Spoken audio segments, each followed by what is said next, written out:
কৃতদাসের পুত্র, কৃতদাসের পুত্র রাসূলুল্লাহর উটের পিঠের উপরে বসা। সুবহানাল্লাহ কইতে ইচ্ছে করে না? যখন মানুষের দাম নাই, কালো মানুষের দাম নাই, সেই সময় কৃতদাসের পুত্র রাসূলুল্লাহর পেছনে বসা।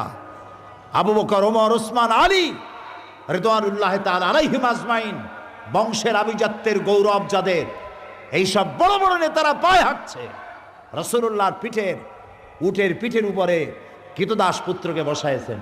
এবার হাদিস দেখুন, বুখারী শরীফে এসেছে, যখন রাসূলুল্লাহ মক্কায় প্রবেশ করতেছিলেন বিনয়ে, বিজয়ের বেশে গৌরবান্বিত হয়ে বুক ফুলায় ঢুকতেছেন না, আল্লাহ যে বিজয় দান করেছেন সেই বিজয়ে আল্লাহর দরবারে শুকর, কৃতজ্ঞতা, বিনয় পেশ করতে গিয়ে মাথা এত নিচু হচ্ছিল